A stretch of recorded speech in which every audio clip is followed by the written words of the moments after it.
ನಮಸ್ಕಾರ. ಉತ್ತರ ಕರ್ನಾಟಕ ನ್ಯೂಸ್ನ ಡಿಜಿಟಲ್ಗೆ ಸ್ವಾಗತ. ನಾನು ಹನುಮಂತ್ ದೇಶ್ಮುಖ್.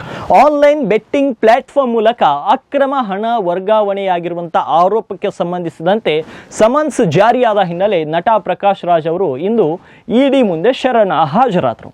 ಕನ್ನಡ, ತೆಲುಗು ಸೇರಿ ದಕ್ಷಿಣ ಭಾರತದ ಜನಪ್ರಿಯ ನಟರಾಗಿರುವಂಥ ಪ್ರಕಾಶ್ ರಾಜ್ ಹೈದರಾಬಾದ್ನ ವಲಯ ಕಚೇರಿಯಲ್ಲಿ ತನಿಖಾ ಸಂಸ್ಥೆಯ ಅಧಿಕಾರಿಗಳ ಮುಂದೆ ಹಾಜರಾದರು.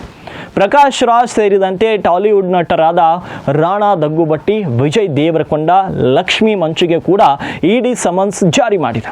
ಜುಲೈ 30ರ ಒಳಗೆ ಇಡಿ ಮುಂದೆ ಹಾಜರಾಗುವಂತೆ ಪ್ರಕಾಶ್ ರಾಜ್ಗೆ ಸಮನ್ಸ್ ಜಾರಿ ಮಾಡಲಾಗಿತ್ತು.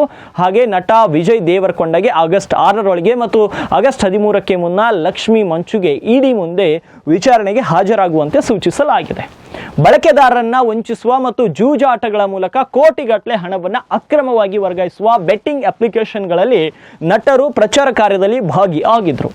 ಇಡಿ ಮೂಲಗಳ ಪ್ರಕಾರ ಈ ಸೆಲೆಬ್ರಿಟಿಗಳು ಮತ್ತು ಪ್ರಭಾವಿ ವ್ಯಕ್ತಿಗಳು ತಾವು ಪ್ರಚಾರ ಮಾಡಿದ ಆನ್ಲೈನ್ ಪ್ಲಾಟ್ಫಾರ್ಮ್ಗಳ ಸಂಪೂರ್ಣ ಕಾನೂನುಬದ್ಧತೆಯನ್ನು ಅರ್ಥ ಮಾಡಿಕೊಳ್ಳದೆ ದೊಡ್ಡ ಪ್ರಮಾಣದ ಹಣ ಅಂದರೆ ಅನುಮೋದನೆ ಶುಲ್ಕವನ್ನು ಪಡೆದಿರಬಹುದು. ಹಾಗಾಗಿ ಈ ಪ್ರಕರಣದ ತನಿಖೆಯು ಅಕ್ರಮ ಹಣ ವರ್ಗಾವಣೆ ತಡೆ ಕಾಯ್ದೆ ಅಡಿಯಲ್ಲಿ ತನಿಖೆ ಸಾಗಿದೆ. ಹಾಗಾಗಿ ಇನ್ನು ಜುಲೈ 23ರ ಒಳಗೆ ತನಿಖೆಗೆ ಹಾಜರಾದ ನಟ ರಾಣಾ ದಗ್ಗುಬಟ್ಟಿಗೆ ಆಗಸ್ಟ್ 11ರ ಒಳಗೆ ಹಾಜರಾಗುವಂತೆ ಮತ್ತೆ ಹೊಸದಾಗಿ ಸಮನ್ಸ್ ಅನ್ನು ಜಾರಿ ಮಾಡಲಾಗಿದೆ.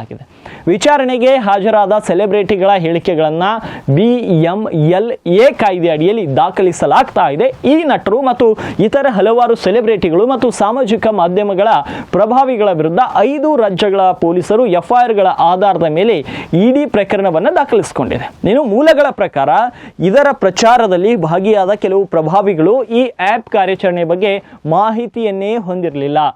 ಈ ಪ್ಲಾಟ್ಫಾರ್ಮ್ಗಳಲ್ಲಿನ ತಪ್ಪು ಕ್ರಮ ಅಥವಾ ಬೆಟ್ಟಿಂಗ್ನಂಥ ಅಕ್ರಮ ಚಟುವಟಿಕೆಗಳಲ್ಲಿ ತಾವು ಭಾಗಿಯಾಗಿರಲಿಲ್ಲ ಅಂತ ತಿಳಿಸಿದ್ದಾರೆ ಎನ್ನಲಾಗಿದೆ. ಆದರೆ ಒಟ್ಟಾರೆ ಏನೇ ಆಗಲಿ, ನಿಮ್ಮನ್ನು ಆದರ್ಶ ವ್ಯಕ್ತಿಗಳಂತ ಸಮಾಜ ನಿಮ್ಮನ್ನು ಗೌರವಿಸುತ್ತೆ, ನಿಮ್ಮ ಮಾತುಗಳನ್ನು ನಂಬುತ್ತೆ. ಆದರೆ ನೀವುಗಳು ಅವುಗಳನ್ನೆಲ್ಲ ಬದಿಗಿಟ್ಟು ಹಣದ ಆಸೆಗಾಗಿ ಬೆಟ್ಟಿಂಗ್ ಆ್ಯಪ್ಗಳನ್ನು ಪ್ರಮೋಟ್ ಮಾಡಿ ಯುವಕರ ಭವಿಷ್ಯವನ್ನು ಹಾಳು ಮಾಡ್ತಿರೋದು ಎಷ್ಟು ಸರಿ? ಅದು ಏನೇ ಇರಲಿ, ಹಣದ ವಿಚಾರ ಬೇರೆ ಇರಲಿ, ಆದರೆ ದೇಶದ ವಿಚಾರ ಮತ್ತು ಯುವಕರ ಭವಿಷ್ಯದ ವಿಚಾರ ಬಂದಾಗ ಇವುಗಳನ್ನು ಬದಿಗಿಡಬೇಕಾಗಿದ್ದು ನಿಮ್ಮ ಕರ್ತವ್ಯ ಮತ್ತು ಈ ಸಮಾಜದಲ್ಲಿ ಒಳ್ಳೆಯ ವ್ಯಕ್ತಿಯಾಗಿರುವಂಥ ನಿಮ್ಮಗಳ ಜವಾಬ್ದಾರಿ. ಆದರೆ ಇವುಗಳನ್ನು ಮರೆತಂಥವರಿಗೆ ಈಗ ಇಡಿ ಕಾನೂನು ಪಾಠ ಕೂಡ ಹೇಳಿಕೊಡ್ತಾ ಇದೆ.